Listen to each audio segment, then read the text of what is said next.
Dear students, I am Rajesh Modi, TCT Maths in Havasya Vidya Vihar.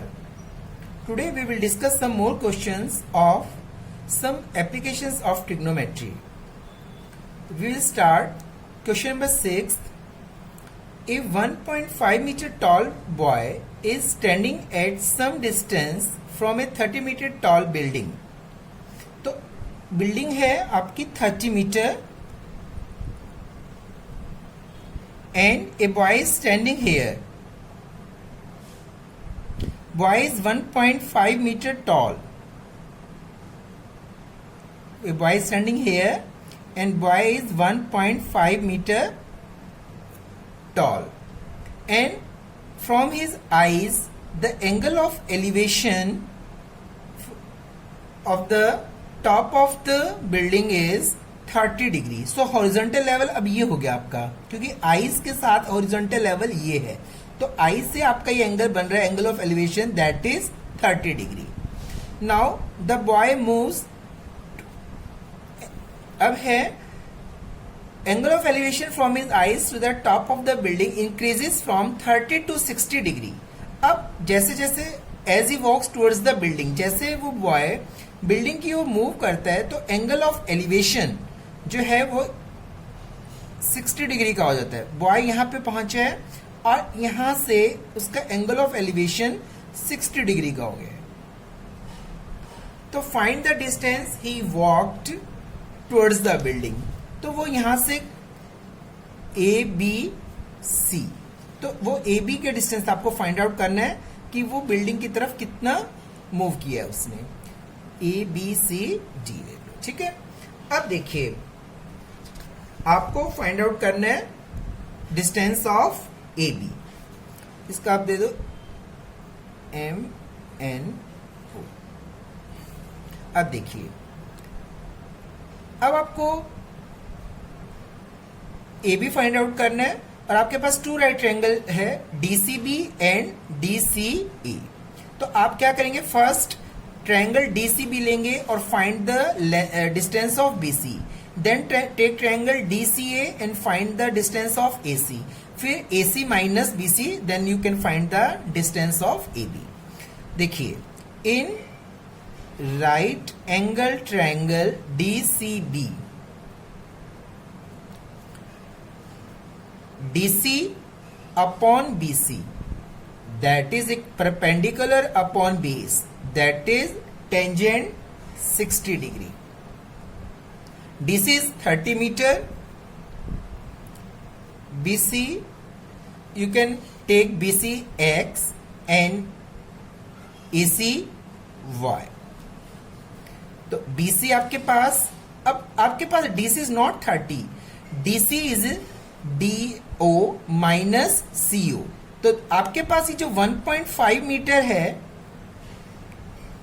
ये length, boy 1.5 metre toll, तो आपके पास ये जो distance है CD that is 30 minus 1.5 that is equal to 28.5 metre. तो DC आप यहां कितना लेंगे, 28.5 मीटर. ठीक है बेटा. D length of DO that is 30 and the AM is equal to CO that is 1.5. So we take DC 28.5 not 30. तो 28.5 upon BC that is equal to tangent 60 is under root 3. Cross multiply, then under root 3 BC is equal to 28.5. Then BC is equal to 28.5 under root 3 meter. ठीक है बेटा. अब we take DCA triangle in right angle triangle DCA. Now DC upon AC perpendicular upon base that is equal to tangent 30 degree. Now DC is 28.5 because DO is 30 and OC is equal to 1.5. So DC is equal to 30 minus क्योंकि जो आपके पास angle बन रहा है उसकी ice से बन रहा है, तो जो 1.5 मीटर जो टॉल बॉय है उसकी जो लेंथ है 1.5 वो माइनस हो जाएगी, तो 30 minus 1.5 DC is equal to 28.5 upon AC, AC इज Y, ठीक है। BC को हमने क्या लिया था X, तो आप X इज इक्वल टू, ठीक है, वो BC के इक्वल है। तो 28.5 upon Y that is equal to tangent 30 that is equal to 1 upon under root 3 cross multiply Y is equal to 28.5 into under root 3 metre. अब you have to find the distance AB, so AB is equal to AC minus BC। अब AC आपका कितना है Y and BC X, Y minus X। अब Y is equal to 28.5 under root 3 minus X is equal to 28.5 under root 3।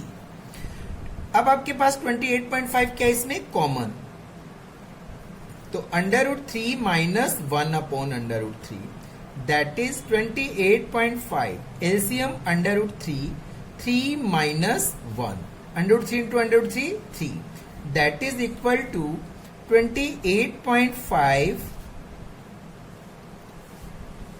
Into 2 upon under root 3।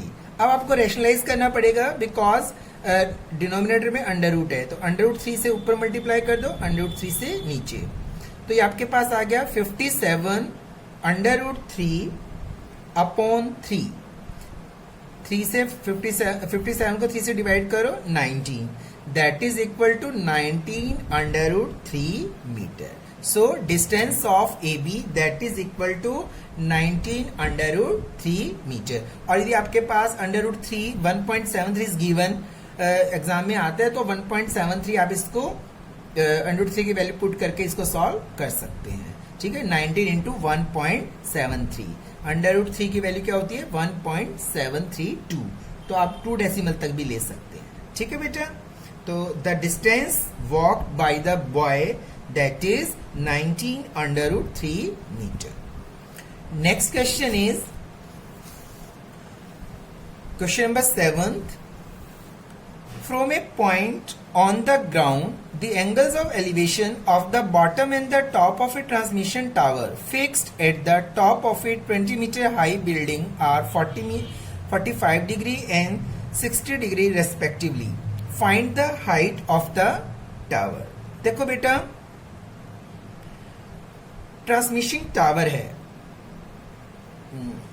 ये transmission tower है, fix at the top of a 20 metre high building, sorry, तो ये 20 metre high building के ऊपर fix है, तो 20 metre high building है और इसके ऊपर एक ट्रांसमिशन टावर लगा है, ये ट्रांसमिशन टावर है, ठीक है, ये transmission tower.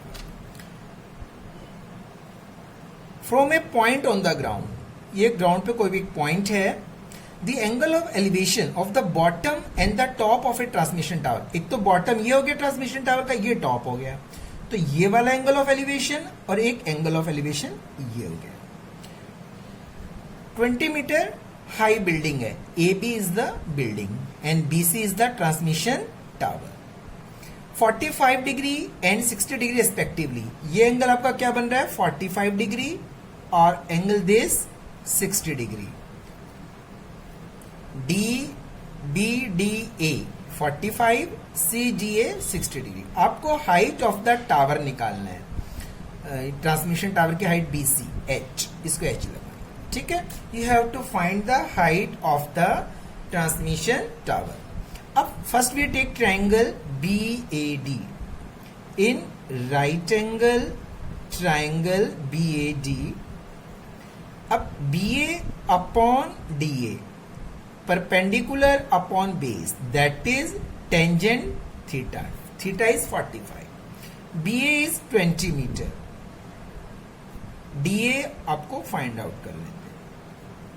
Tangent 45 is 1, cross multiply DA is equal to 20 metre, तो आपके पास DA कितना आ गया 20 metre.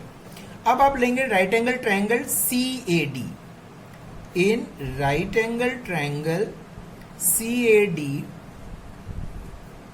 AC upon DA, AC upon AD perpendicular upon base that is equal to tangent.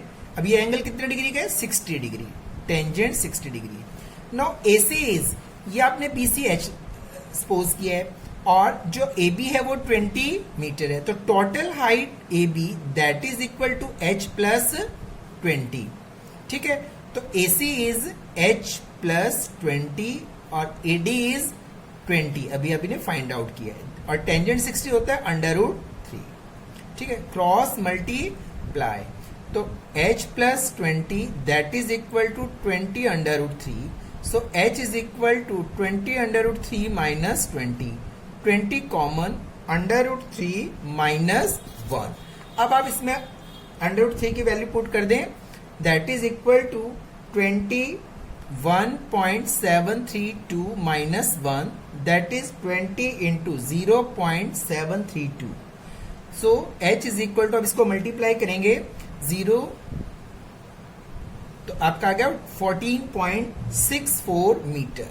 तो H that is the height, BC height of the transmission tower that is equal to 14.64 meter. That is your answer. Understand? Next question is, a statue 1.6 meter tall stands on the top of a pedestal from a point on the ground.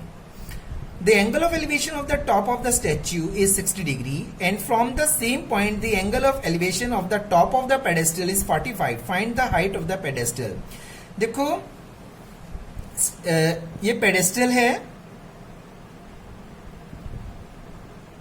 और इस पर statue लगा हुआ है 1.6 metre. ठीक है, यहां पे स्टैच्यू को टांगा गया है 1.6 मीटर.